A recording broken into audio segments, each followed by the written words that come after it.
What is going on, guys? We are back playing some more Surviving with Create 0.3, and today we're going to be going over the mechanical harvester and how you can use it to set up a fully automated crop farm.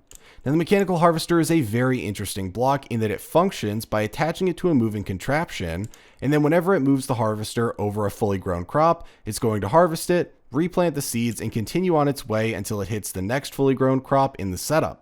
So today we're going to be going over a very simple radial design that was created by PoleArt, and we will be making some small changes to it, but I will link the original video in the description. This one is super easy to set up early on, but I do want to note that this is not the only way to do it. There is no best way to do it. It's however you want to do it, whether it's a radial design, a linear design, a small one, a big one, whatever crop you want to farm. Whatever way you want to do it, your imagination is basically the limit. As long as it's a moving contraption and you slap the mechanical harvester down on it, it'll work and you'll be good to go. I think these look absolutely awesome no matter how you set them up, so I think they're definitely preferable to a lot of the other super boring farming methods, like the single block that just automatically farms things within a huge radius around it by magically grabbing them when they're fully grown. Those are so boring. This one looks super great and is still very efficient. So we're about to jump into the crafting section of today's video. If you don't feel like watching that, you can feel free to skip to the next section where we will start setting this up. But for those of you that do want to stick around, this is going to be all the stuff that we need for today's setup. Obviously, like I said, you can set this up however you want. Really, the only requirement is going to be that you have some place to store some items, some place to transport them, and then the mechanical harvesters themselves, and whatever method of actually moving it, whether it's rotational or linear, that you actually are going to want. So today we're going to be using 5 oak planks that will correspond to holding on to the 5 mechanical harvesters we have. Obviously, this number will vary depending on how big you want it to be. You can make this exact setup even smaller or larger if you want to. We will need 4 oak slabs, 1 encased fan, along with the magma block we'll be using to heat it and the lever to turn it on, as this will be our method of rotational power generation today. We're going to be using the radial chassis, and we will need a slime ball to make the sides of this sticky so we can attach stuff on. We will have the chest for actually storing the items in before they are then transferred to another part of our base. We'll need all the different seeds for actually planting our wheat, as that is what we're going to farm today. 4 buckets of water for actually hydrating the soil. Already got my iron hoe ready to go, and then the only things that we're going to be crafting today will be the mechanical bearing, which is going to be used for rotating the actual structure using rotational force. Mechanical harvester will be making 5 of these. That's what's actually going to harvest the crops. And then 2 portable storage interfaces, which will allow us to transfer the loot that's actually collected by our contraption over to what we'll be using it for next, which is going to be next episode, where we make an automated bread factory. So to make all of these things in the quantity we need, we've got this stuff right here. So we can quickly hop over here and craft them. We're going to need 1 mechanical bearing. We're going to need 5 mechanical harvesters. And then we're going to need 2 portable storage interfaces. And then we're good to go. So it really does not require that much to set up. So now that we have everything crafted, we should be good to head upstairs to the new area I cleared out to set this farm up in. And we'll get started. So right over here, I already have the dirt down in this nice circular area. This is the exact size you will need if you are going to be using a 5 long arm. If you're using a different size, you will have to vary it, but you can basically make a 11 by 11 square, and then you're just going to have the corners, which would be these 5 blocks right here. Those will not be collected, so you can just make those whatever block you want. They don't need to be dirt, and they don't need to have crops planted on them. So you can see we did that with every corner. Other than that, we're good to go with setting this thing up right in the center. So I have this area cleared out here because this will be where the encased fan goes. With the mechanical bearing on top of it, we're going to have water in these 4 blocks. We'll have the lever here and then water above it, and we'll be good to go. The reason we are not going to be putting dirt in these 4 blocks is even though it looks like it should harvest it, it will not. So you will end up getting crops that fully grow in these 4 corners and they do not get harvested. So to be a little bit more efficient, we're going to use these blocks for the water to make sure that all the land is hydrated and not actually waste a valuable farming spot with water like I've seen other setups do. So the first thing we're going to do is grab out our magma block, our lever, and our encased fan, and simply set that up right down here. Now, the reason that we are using this versus using some of the rotational power, let's say we just got over there from our windmill, is simply because the speed of this does not matter.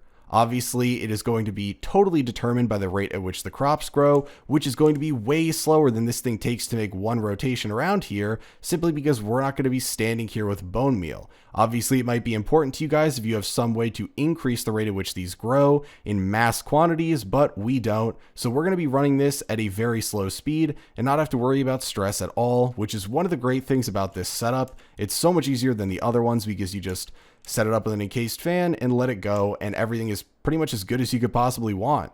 So we'll throw a lever down on this, and the first thing we want to do before anything else is hit the lever and just see which way this is rotating.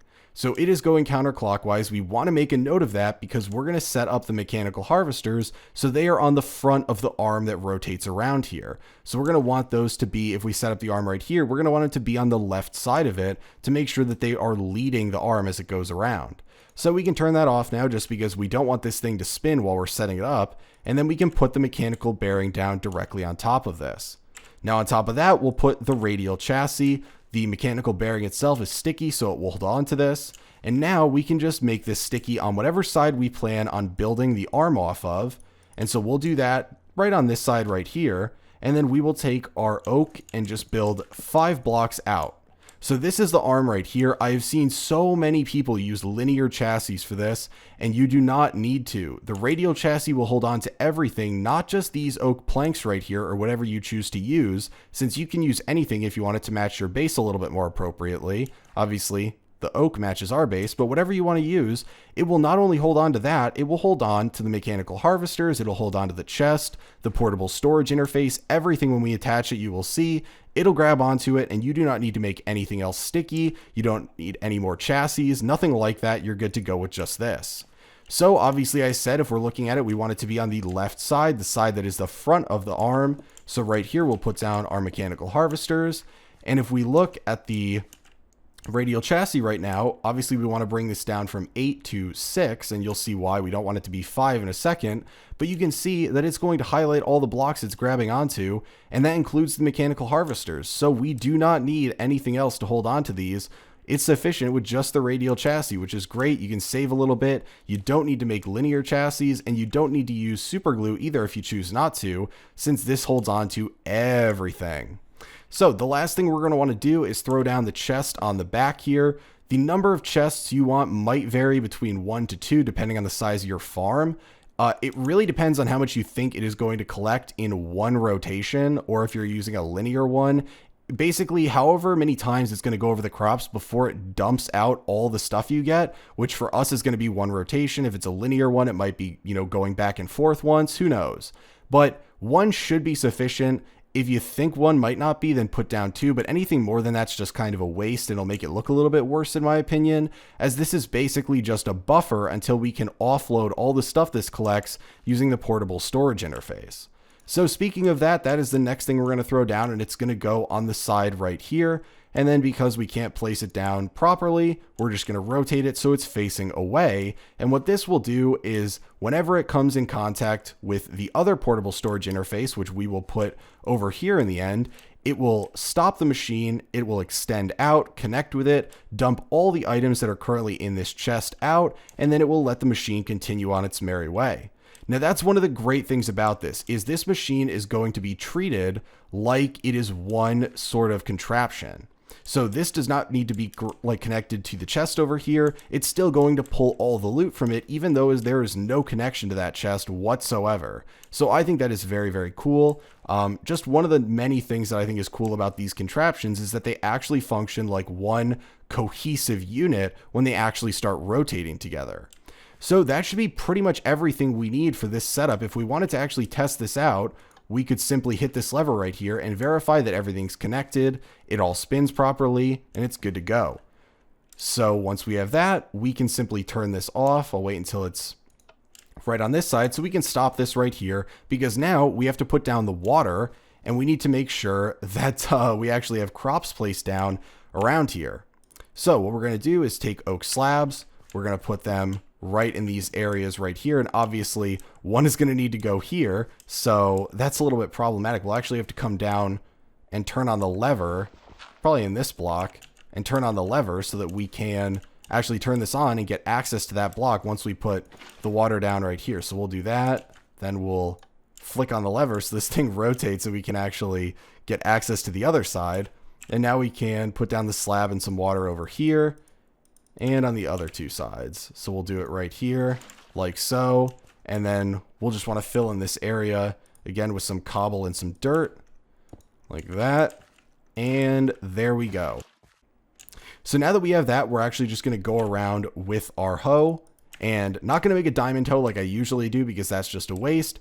And we are going to till all the soil around here and we'll go through and plant the crops. So I'm actually going to speed this section of the video up because I don't have enough to talk about during this. And we will hop back once I have tilled this soil and planted all the crops and are ready for a bit of a test run.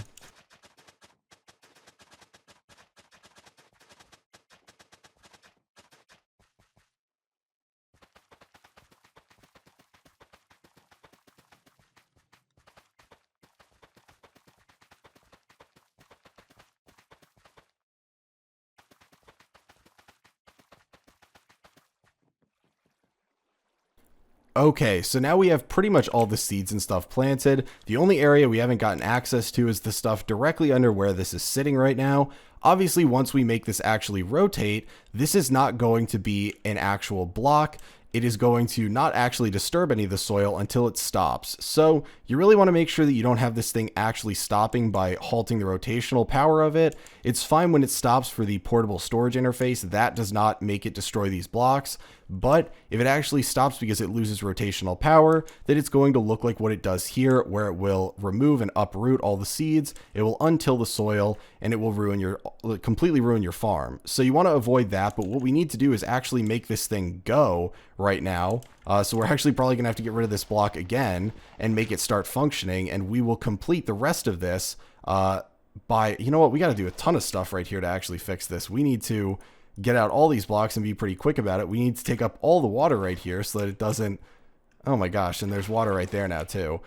So we can turn on the lever, and then we want to throw back down some cobble, and then we're gonna have to wait until this goes around. This is the one annoying thing about setting this thing up. And then we can place this back down, we can put the water back down, all this stuff is still good, and then we can use this as a chance to till the soil over here that it's currently going over.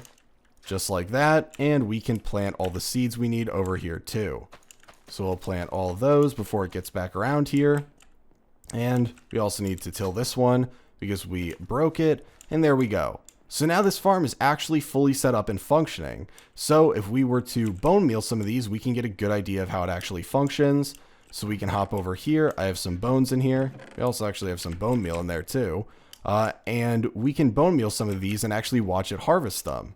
Now, we're not actually going to be pulling the loot from this. If we did want to, the way that these would connect, if we watch when it comes over, is to put down the portable storage interface.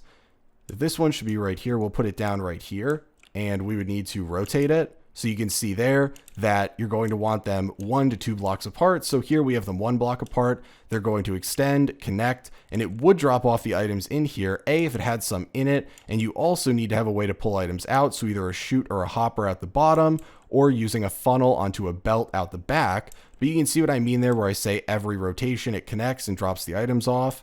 So all we need to do is simply bone meal some of these and make sure they are fully grown. And we can go through and do that to a couple to show that it actually harvests them. So you can see, harvests them, they get replanted, and it's not going to actually drop the items off now because we have nowhere for them to go yet, but they will be in that chest right there waiting till we actually have a place to put them. So next episode, we're going to be making a fully automated bread factory, as you can actually process bread into dough, or you can process wheat into dough, and then you can make that into bread. So it's way more efficient than just using a crafter to make it. And that'll be a great source of food, so I don't need to keep going out and on long treks to find animals to slaughter. But hopefully you guys enjoyed today's episode where we go over this. Let me know what kind of farms you guys set up, what kind of crops you guys harvest, because obviously it is totally up to you. There's so many different ways you can set this up. This is obviously just one of the many. It's very simple. Again, feel free to find the original description or the original video in the description where Polart set this up. He did an awesome job with it. And that'll be it for today, guys. And I'll talk to you later.